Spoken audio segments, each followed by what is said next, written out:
Hello all.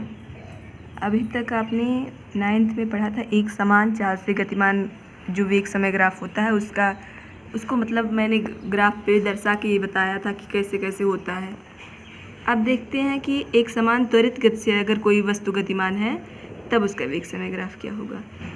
तब देखते हैं, ग्राफ की प्रकृति यह बताती है कि समान समय अंतराल में वेग में परिवर्तन समान रूप से होता है। इस प्रकार सभी एक समान त्वरित गतियों के लिए वेग समय ग्राफ सीधी रेखा है।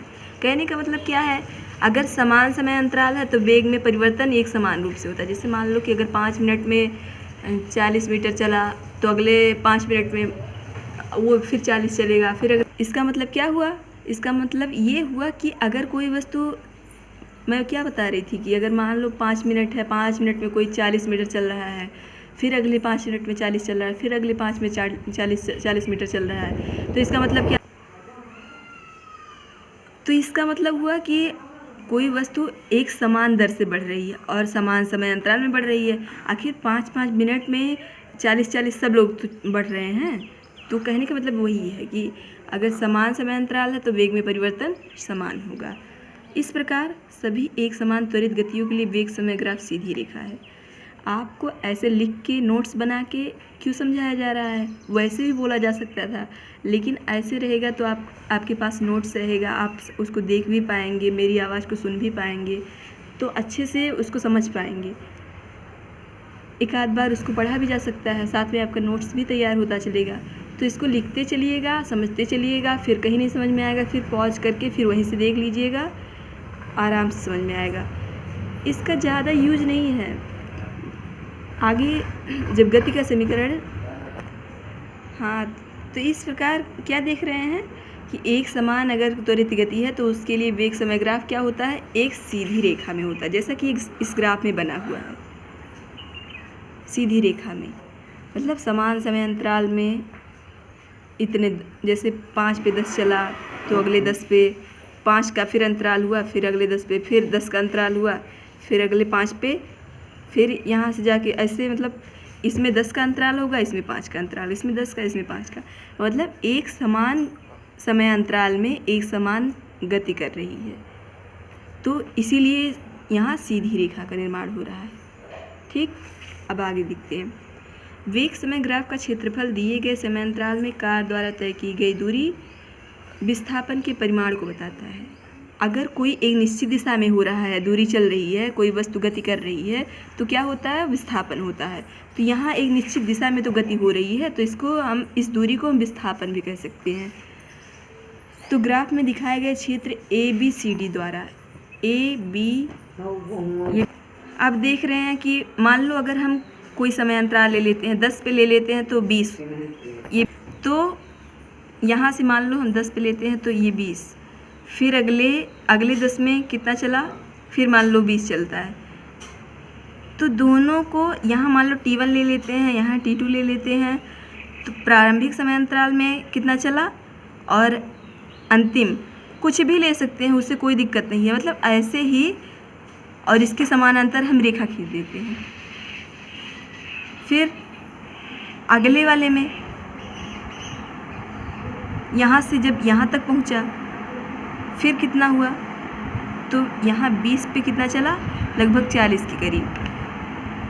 तो कहने का मतलब ये, इसको बस आपको समझना है, मानना, समझने, इसमें समझना क्या है, कुछ भी नहीं, ज़्यादा इसमें समझना ही नहीं है। बस इतना समझना कि अगर कोई वस्तु समान समय अंतराल में चल रही है तो एक समान दर से गति करेगी और एक समान उसका वेग होगा, बस इतना ही समझना है। अब यहाँ जब इसको मिला देते हैं तो एक ABCD आकृति का निर्माण, और जब इसको हम इस पे लंब डाल के इसको मिला देते हैं तो ADE त्रिभुज का निर्माण हो जाता है। तो 2 आकृतियों का निर्माण होता है। अब यदि कार एक समान वेग से गति करे तो ग्राफ में दिखाए गए क्षेत्र ABCD द्वारा तय की गई दूरी को दर्शाया जाएगा। ABCD द्वारा तय की गई दूरी को दर्शाया जाएगा कब, एक समान वेग से जब गति करे तब। चूँकि कार के वेग को परिमाण त्वरण के कारण परिवर्तित, कार के वेग का परिमाण त्वरण के कारण परिवर्तित हो रहा है। अतः कार द्वारा तय की गई दूरी वेग समय ग्राफ में प्रदर्शित क्षेत्र A, B, C, D, E, मतलब कुल मिला के इतना जो आकृति बन रही है, इतना जब दिखा देंगे तब क्या हो जाएगा, वेग समय ग्राफ, और वो भी एक समान त्वरित गति से चल रही वस्तु द्वारा वेग समय ग्राफ को दर्शाया जाएगा। तो यस बराबर हो गया। अगर हम इसका पूरा क्षेत्रफल निकाल दें, इसका, इस पूरे एरिया का, तो हमको पता चल जाएगा कि कितनी दूरी उसने तय कर दी है। ये पूरा इतने भाग का हम क्षेत्रफल निकाल लें तो दूरी हमको पता चल जाएगी। तो इसीलिए दूरी बराबर यस बराबर A B C D E का क्षेत्रफल। तो पहला बना है आयत, इसमें लग रहा होगा वर्ग का निर्माण है, लेकिन थोड़ा इधर उधर गड़बड़ हुआ होगा तो उसको, लेकिन ये वास्तव में आयत ही निर्माण होगा जब सही से करेंगे। थोड़ा बहुत कहीं कहीं गड़बड़ हो गया होगा। जैसे अगर हम 20 पे ही करते डायरेक्ट ले जा कर के, तो यहाँ जा कर के ये आकृति का निर्माण होता, फिर ये वाला थोड़ा इधर होता, तब थोड़ी थोड़ी लंबाई इधर उधर बढ़ जाती, तो इससे आयत का निर्माण होता। लेकिन मैंने इधर ले लिया तो थोड़ा सा चित्र में गड़बड़ है, लेकिन इसको आयत मान लीजिएगा। मानने में क्या जाता है, आयत ABCD का क्षेत्रफल प्लस त्रिभुज ADE का क्षेत्रफल। अब आयत का क्षेत्रफल क्या होता है, लंबाई गुणे चौड़ाई AB गुणे BC प्लस त्रिभुज ADE का क्षेत्रफल 1/2 आधार गुणे ऊंचाई, आधार गुणे ऊंचाई। बस इतना ही करना था हमको, इसी से मतलब था। अगर कहा जाएगा कि एक समान त्वरित गति से अगर कोई वस्तु गतिमान है तब उसका वेग समय ग्राफ क्या होगा, तब कहीं वैसे पूछा नहीं जाएगा, बस इसको थोड़ा समझना है क्योंकि आगे ये गति के समीकरण में थोड़ा यूज होने वाला है बस। अब देखते हैं, अगर कोई वस्तु असमान गति से गतिमान है, अगर असमान गति से गतिमान है तो वेग समय ग्राफ किसी भी आकृति का हो सकता है।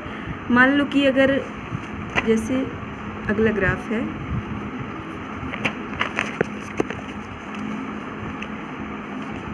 अगर इतने समय में इतना चला, फिर कभी नीचे घट गया तो कभी बढ़ गया, फिर कभी घट गया, तो एक जिगजैग टाइप का आकृति का निर्माण हो जाएगा, मतलब ये घटते हुए क्रम में। और यहाँ देख रहे हैं पूरा जिगजैग टाइप का हो रहा है। जिगजैग मतलब टेढ़ी मेढ़ी रेखा, वक्राकार टाइप का, कभी घट रहा है तो कभी बढ़ रहा है, कभी इतने समय में यहाँ पहुँच रहा है तो कभी इतने समय में यहाँ पहुँच जा रहा है। मतलब एक समान समय दर से नहीं बढ़ रहा, एक समान समय दर से गति नहीं हो रही है उसमें। वो ऐसे ही, चाहे जैसे कहा जाए कि कभी कोई आदमी साइकिल धीरे चलाए, कभी मान लो खूब तेज़ी से चलाने लगी, फिर कभी धीरे चलाने लगी, और कभी किसी दूसरी दिशा में मुड़ जाए, तो इस प्रकार इस आकृति का निर्माण हो जाएगा।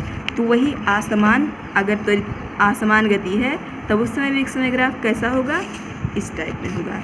इस समय दो स्थितियाँ होंगी, कई आकृतियाँ बन सकती हैं उसमें।